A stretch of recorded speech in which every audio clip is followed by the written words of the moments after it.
The guest speaker is David McKinley, Congressman from the 1st District.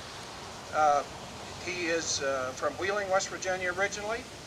Went to school at Purdue, got a civil engineering degree, did some teaching and worked for 12 years or so, then started his own engineering and contracting firm in Wheeling. Since grown and has offices in Charleston and in Washington, PA.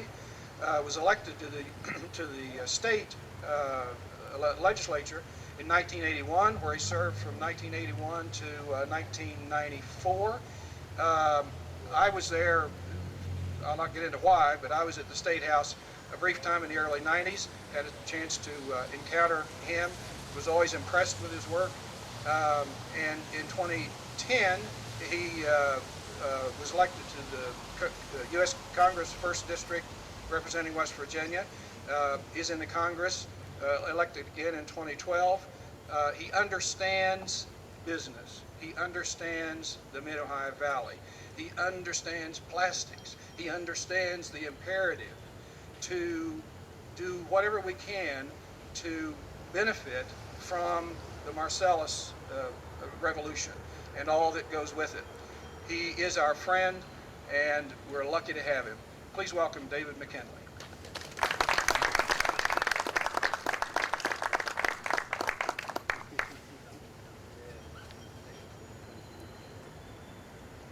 What do you think? You think it's going to rain?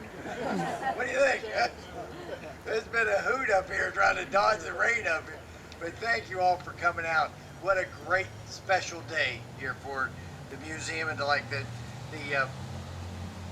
one thing he talked about in Washington is about, we have to understand there, not everybody is as fond of chemicals and plastics as we are here in the Mid-Valley. There's constantly a push back about chemicals and the plastics industry. Don't quite understand, because I think they have perhaps another motive with that. But I just want to thank you all for coming, and congratulations to the legacy of the Borg Warner, what you all have done in setting the bar. Borg Warner was a leader in research. You've heard enough times about that, in research and innovation. It was a giant among giants in the industry. I'm sad that they wound up spinning it off to General Electric, because you saw it didn't last very long that way, because there was a culture of a real favor back within Borg Warner. But it was what it is. It's been a great history about it. But we've got to have this younger generation to understand about this history, because you have to go back in time a little bit. Look at that time when they established the facility here in the 50s, right after World War II. West Virginia and this valley, because I come from Wheeling. I'm just upriver. We're one of the river rats. You all are on the river here. We're just a little further up north. But this valley that we had from Wheeling on down to Huntington, it was exploding with opportunity after World War II. People were coming here. Our population was expanding. We were seeing plants being located here. Think about it. DuPont located here. We had all the power plants being built up and down the river, because they knew this is where hardworking, good ethics, a good achievement could occur by building the power plants here in our valley. But then you had Corning, FMC, Benton, Vitrolite, Livio and Ford. There's a whole series of companies that came here to this area. Shell across the river all came here because of the quality of work, the availability of technically trained people that you all represented out there. So we think that, unfortunately, a lot of those industries are gone, aren't they? Or they've markedly downsized. We find them in museums. We've got to find a way to bring some of that back. Now, I say that because one of the things when I went to Washington, now this is my third term, and I learned early on, people kept talking about what made America great. What made us great?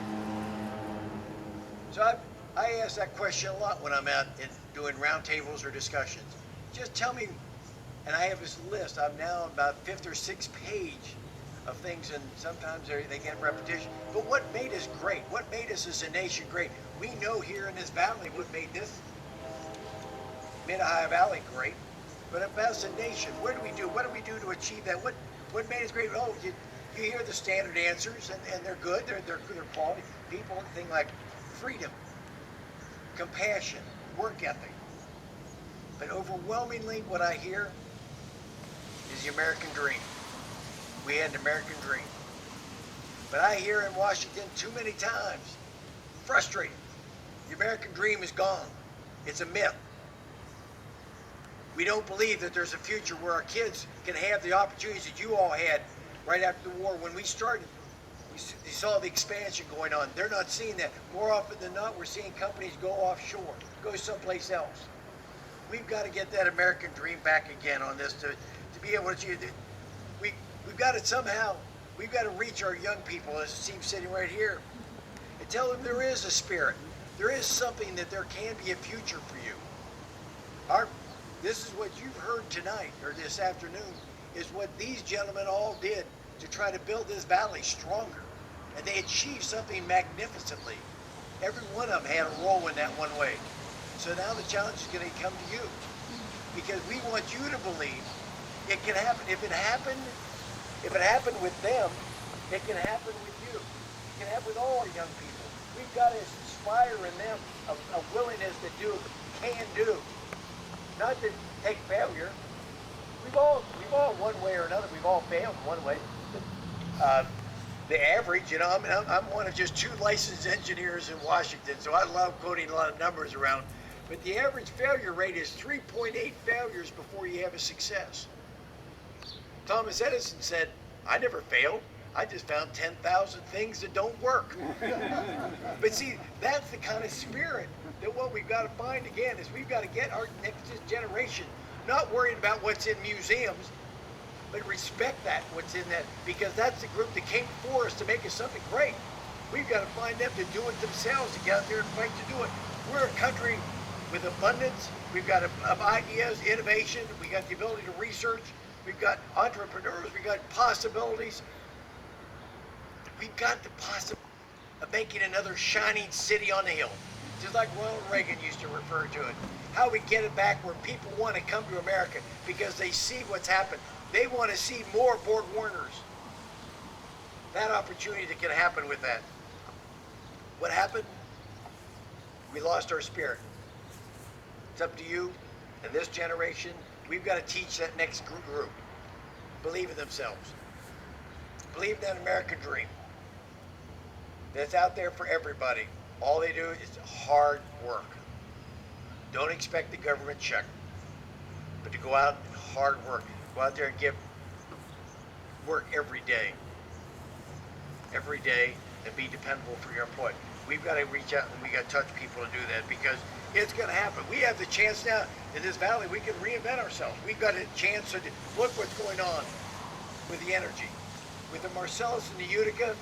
That we've just tapped into that right now. What we were talking about is some way to be able to develop the techniques here within the administration and maybe even in Charleston somehow to work it so that the products of that Marcellus and the Utica, all that gas, can stay here in West Virginia to create downstream jobs. Now I know that right now until that happens, Dominion's trying to build, and I applaud them for trying to do it because they're trying to create jobs. A 42-inch pipeline down North Carolina because North Carolina has jobs. They have opportunity. What we need to do in our valley in West Virginia is we've got to capture that and do it here. Just like with the cracker facility. The cracker is just one, but it's a downstream. Once they make the resins to be able to have that secondary industry, it's all going to pop back against it. This place is going to just explode with opportunities when we can continue to do this. So I look at what else is happening. We have other companies here that are trying to already look at Northwest Pipe that's just located just on the other side of the river here. Northwest, or Windcore making wind. There are other opportunities. This, in Wood County, the opportunities you have here are the envy of the whole state of West Virginia. You have some enormous potential here with what you're doing. And you got great, rich history. What Borg Warner did we became a community, a corporate citizen. They ingrained themselves into the everyday life of this community. What we need to do is get that next generation feeling the same way. We've got to get our kids and the other, don't leave this area, but help us rebuild this community. Let's rebuild this whole area. I see two more young people back here. You're on my list as well, you two back there. To do it. We've got the potential. We've got the next generation. So with that, I just want to thank them. What they started in '57, Borg Warner, we can continue it. Because I think West Virginia is a very special people. I think we're a special group. People who come out years after the plant's been gone to say, I want to be part of that memorialization of it. But I want you to also be saying how we can build to the next generation. So with that, I thank you with Borg Warner, what you did for America, the products that you produced, you made us great. Now help us make another great nation. Let's get to the next generation of products. God bless all of you. Thank you very much for coming out.